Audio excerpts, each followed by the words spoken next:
মধ্যপ্রাচ্যে চলমান যুদ্ধ ঘিরে বাংলাদেশের জ্বালানি সংকট নিয়ে ব্যাপক আলোচনা শুরু হয়েছে। দেশের বিভিন্ন জায়গায় পেট্রোল পাম্পে দীর্ঘ লাইন দেখা যাচ্ছে। অনেকেই আতঙ্কে প্রয়োজনের তুলনায় বেশি তেল কিনছেন। ফলে অনেকের মনে প্রশ্ন তৈরি হয়েছে, আসলে কি দেশে জ্বালানি সংকট তৈরি হয়েছে, নাকি পরিস্থিতি নিয়ে আতঙ্কই বেশি ছড়িয়েছে? সরকারি সূত্র বলছে, বাস্তবে দেশে জ্বালানি তেলের মজুদ ও সরবরাহ এখনও স্বাভাবিক রয়েছে।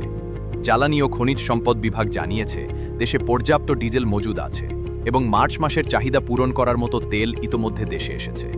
কর্মকর্তারা আরও জানিয়েছেন, ব্যক্তিগত গাড়ি ও মোটরসাইকেলে ব্যবহৃত পেট্রোলের প্রায় পুরোটা এবং অকটেনের বড় অংশই বাংলাদেশে উৎপাদিত হয়। ফলে পেট্রোল ও অকটেন নিয়ে বড় ধরনের সংকটের সম্ভাবনা খুবই কম। তবে আতঙ্কিত হয়ে অতিরিক্ত তেল কেনা এবং কিছু অসাধু ব্যবসায়ীর মজুদের কারণে বাজারে সাময়িক চাপ তৈরি হয়েছে।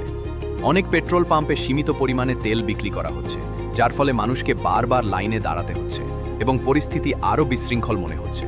এ পরিস্থিতি মোকাবেলায় সরকার বিভিন্ন উদ্যোগ নিয়েছে। সরবরাহ স্বাভাবিক রাখতে দরপত্র ছাড়াই সরাসরি ক্রয়নীতির আওতায় অতিরিক্ত ডিজেল আমদানির পরিকল্পনা করা হয়েছে। পাশাপাশি বিভিন্ন বিকল্প উৎস থেকেও জ্বালানি আনার চেষ্টা চলছে। এমনকি হরমুজ প্রণালীতে আটকে থাকা জাহাজ দেশে পৌঁছাতে কূটনৈতিক উদ্যোগও নেওয়া হয়েছে। এর পাশাপাশি ভারত থেকেও অতিরিক্ত 50,000 টন ডিজেল আমদানির পরিকল্পনা করা হয়েছে।